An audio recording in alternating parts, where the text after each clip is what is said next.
What is going on, everyone? My name is Andy. Welcome back to another FPL video. Today we're looking at the best FPL players for Double Game Week 25. Obviously it's going to be a little bit shorter than last week's Double Game Week 24 video because there isn't as many teams with a double, just Leeds and Southampton. But we're going to look into them, their key players, also the underlying stats for them and their opponents as well to work out whether it's even worth bringing them in this week, and obviously then looking if they're long-term options as well. I know obviously people are looking for Double Game Week 26 fixtures. I don't have them yet. Hopefully they will come soon. And also I know there's a lot of asks for wildcard videos too. I have a note of that. There will be one before the Double Game Week 25 deadline, but of course it's probably worth waiting just to see if we get the fixtures first, because that could then dictate what we do with our teams, right? So I have a note of that. Don't panic. You don't need to keep asking. But for this one, if you enjoy the video, please do give it a like. Hit subscribe if you're new around here, and let's jump into it. Okay, let's start off with Leeds first. I think this is probably out of the two teams the one where more people are going to look to treble up. But obviously, there will be people on wildcards this week that are looking at Southampton players as well. So we're going to cover both.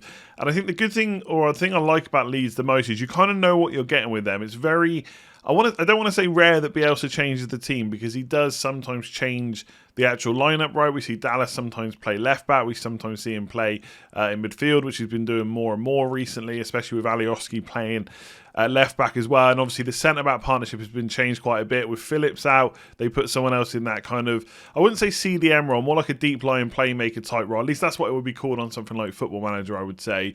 So they do chop and change where personnel are playing, but they don't really chop and change too many of the players that are playing week in, week out. And obviously Rodrigo was a key part of that, but he has been injured and we don't know if he's going to be back for Double Game Week 25. So that's something to keep an eye on. I think the three players we would be looking at, if you were like wildcarding this week or free hitting, whatever it might be, and you were picking three Leeds players, I'm pretty sure most people would choose Dallas, Rafinha, Bamford. Harrison is definitely an option in midfield as well, but I just feel like Rafinha offers that little bit more, and for his price there's not really any reason to not go for him. Like, his numbers are just as good, if not slightly better as well. So Rafinha is where I'll be looking at in midfield. Dallas is probably the one in defence. Obviously he is creeping up quite a bit in price now after starting at 4.5. Paying 4.9 million for him feels quite a lot, to be honest, but he does offer a lot of attacking threat. And the thing I like about him in that midfield spot, not only does he continue to get forward, which by the way he does when he plays fullback as well, but he also gets a lot of passing bonus as well. So his bonus potential tends to be a little bit higher in that midfield role.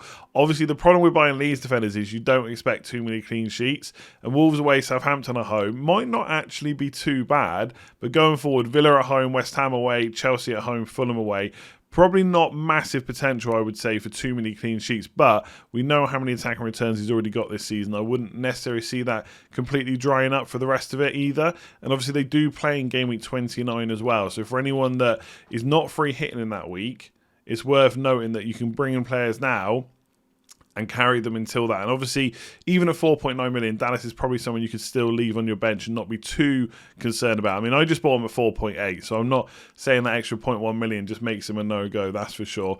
Looking at the numbers, it's really interesting, right? You know what you get with Leeds. You get a team that's very attacking, 1.54 expected goals on average this season, or per game's average this season, is pretty good, right? They're a team that know how to create chances, they get lots of shots off, and they create good quality chances as well.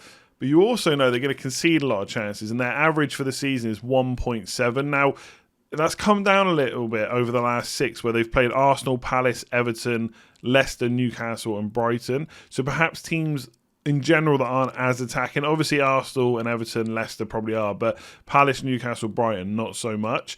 So one of the things with Leeds is you just know when they play like a big team that's going to attack them, like Man United, Man City, whoever it might be, they're going to concede a lot of chances. So their season average is pretty high.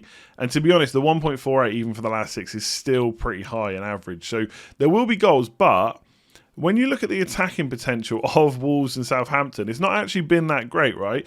Their XG is 0.99 per game on average, both of them. And even when you look at the last 6, it hasn't improved at all for Southampton. It's only got slightly better for Wolves. So in terms of goal threat, neither of these teams have been that good. And with Wolves, you can kind of see it because Jimenez is not in the team, obviously, and hasn't been for a while. Yes, they got William Jose. I think it's Jose, not Jose.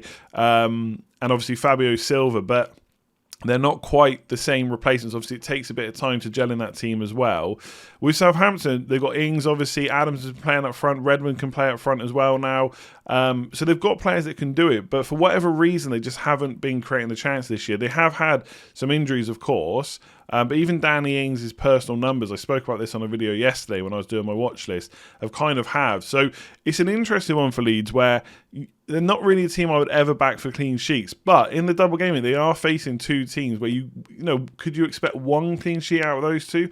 I think you probably can. And then given the amount of chances they create, it just looks crazy to go without Rafinha or Bamford. So I really rate Leeds for this double game week. I think a lot of people are put off by the defence, but I think the numbers of the two teams they're facing are quite encouraging. But obviously, Leeds' own personal defensive numbers aren't great. And a lot will depend on Calvin Phillips as well. If he's back, I think he does give some protection to the defence, but he also helps them a lot going forward, right? He plays his balls out, distributes them wide, forward, wherever it might be, and that obviously helps in their attack as well. But Rafinha and Bamford look great, and also they're cheap enough, especially Rafinha, where you can almost hold him on the bench, same as Dallas, even if you don't want to play them necessarily in game week 26. So outside of these players, I think Alioski left back is playing most games. The only problem is when you go outside of Dallas, you've got Alioski. If he was benched, would that be a major shock? Probably not, although I don't think it's going to happen anytime soon.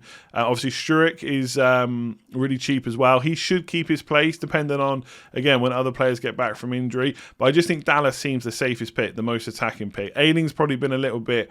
it's been a little bit harsh that he hasn't got anywhere near the attacking potential of Dallas so far, but Dallas is just the one. In midfield, you could go Harrison, but again, I think Rafinha is better. And then up front, there is no other option than Bamford right now. So I think the players kind of pick themselves, but in terms of the fixtures, I think they're probably a little bit more encouraging than they look on paper. Southampton are a more interesting one because I think people want to jump on their players for this double game week because obviously double game weeks are great, right? So you always want the maximum amount of players as possible. But there's a little bit more of a wariness because they're playing Chelsea, which are a much tougher team than, say, Wolves and Southampton that Leeds have, right? Now, obviously, a lot of the numbers on screen that you see are the same because Southampton and Leeds numbers don't change from game to game. But obviously, Chelsea is on there as well. And I should say, when I was talking in the last bit about Southampton's defensive numbers, I didn't kind of touch on the last six, but obviously it's quite high, 1.92. But we shouldn't forget that the Man United game, which was 9-0, was in that. Now, a lot of the time when a team gets smashed like 5, 6, 7-0 or whatever it is, a lot of people will say, well, you shouldn't count that game. And I disagree, right? Crystal Palace scored or conceded 7 to Liverpool. You shouldn't just take that game out of it. They had a bad game. They were a bad defence. In this case, though, it was down to 10 men at 3 minutes in. They did eventually go down to 9 men as well. I would consider taking that out of the numbers. I did do that, and I looked at the last 6 matches without that game, and they weren't really far off the 1.33. So still not a great defence, still not a great attack as things stand right now. And obviously that Chelsea game is looking difficult, right? You can see the numbers. With or without Lampard, Chelsea are a really good attacking team and a really good defensive team. You could say that Tuchel's improved them defensively, given the numbers. But again, they've had a pretty easy time the last few weeks. So Newcastle, Sheffield United, Spurs, Burnley, Wolves, Leicester. Now, I'm not saying they're all easy teams, and obviously Chelsea have done really well. But Spurs, for example, is not a team you'd expect to attack too much in a game like that. Burnley, Sheffield United, Newcastle, not massively good goal scoring teams either, right? So 0.65 expected goals conceded on average last 6 games. It's still 0.87 for the season. Chelsea are the second best defence in the league when you look at the numbers. And then attack-wise, 1.55 and then 1.33 for the last 6. So pretty good attacking-wise as well.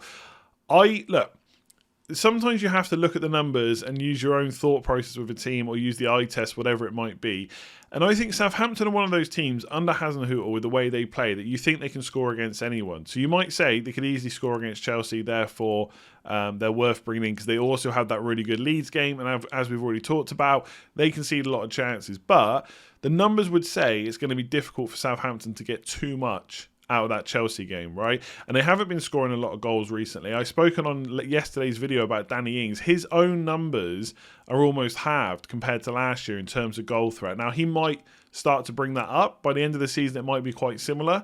But from what we've seen right now, and it is like 23 games of his, or at least of Southampton, obviously he hasn't played in all of them, hasn't been that fantastic right now. So a lot of this... right, and obviously these videos are coming out before the fixtures are released. Hopefully they're released this week. We don't know for sure. A lot of this is going to rest on how many more fixtures Southampton rearrange soon, right? So we know outside of the Leeds game, they've still got 2 other fixtures to rearrange. It's just a case of when do they go in, right? If they get 2 more double game weeks after 25 in 26, 27, 28, right? So in the next 3, if they get another 2 double game weeks, that's massive because then they have so many extra fixtures. It's worth just punting on them. I wouldn't care necessarily about the stats, especially for the attackers. I'd probably think it's just worth having a go because of all the extra fixtures. Even just for the appearance points alone, it could be worth it. Without that, though, I do think it's tricky because if you think the Chelsea game is difficult, they've only got Leeds, then it's Everton, which isn't bad. Sheffield United away, Brighton at home, don't give away too many chances. And then they've got a blank in 29. So if they only had 1 double game week before game week 29, which is the one in 25 that we already know is confirmed, I would possibly look at going without any Southampton players, to be completely honest. Obviously, if you're on a wild card, it's a bit different because you can get them in, then take them out. But let's just go through some of the key players, right? Just in case you do want to get some. Danny Ings forward, he's really the only one to go for. He's the only one that's nailed right now. We've seen Redmond come in and play alongside him because obviously Southampton play that 4-2-2-2.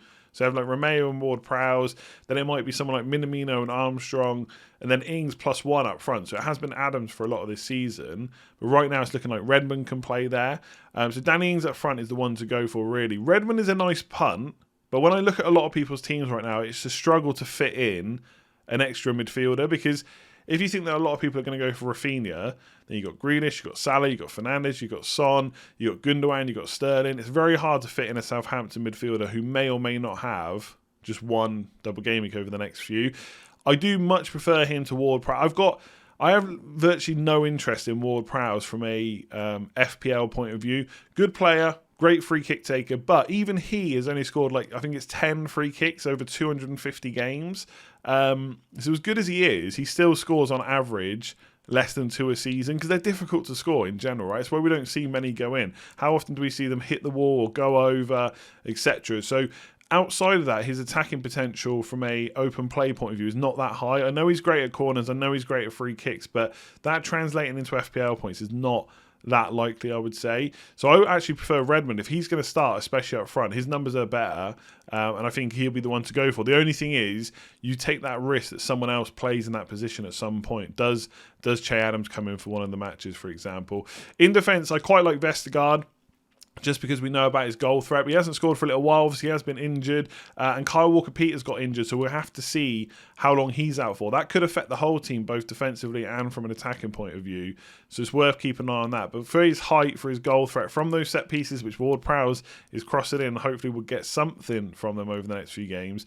Vestergaard's probably the one to go for, but in terms of their defensive numbers, I just don't fancy their clean sheets. And again, if you're someone that's on double Man City defence, then you've only got 1 other slot if you're playing 3 at the back, and I don't know if a Southampton defender is the way to go. So I am a little bit more wary about them.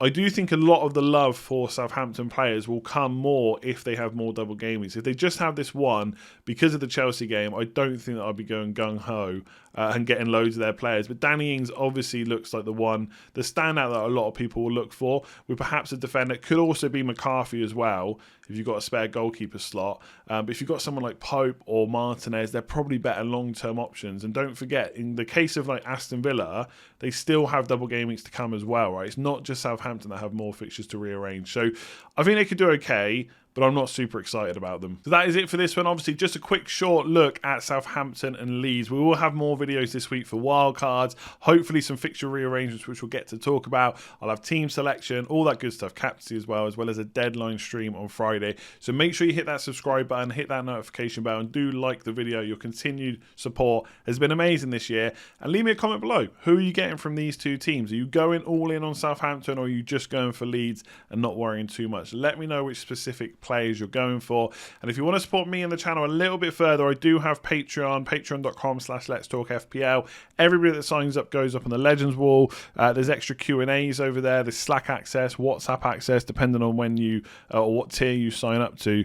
And a big shout out to, I think it's Anderson FPL. I'll add the FPL bit for the next one as well. Thank you for signing up, and thank you for being patient with the Slack invite, which I know it took a little while to send you, but I don't usually do that. So apologies. If anyone else wants that, obviously make sure you sign up with the link in the description below. That'll be it from me today. I'll be back tomorrow with another video, and don't worry, the wildcard stuff is coming, but for now you're just gonna have to wait that little bit longer. Thanks for watching, and I'll speak to you soon.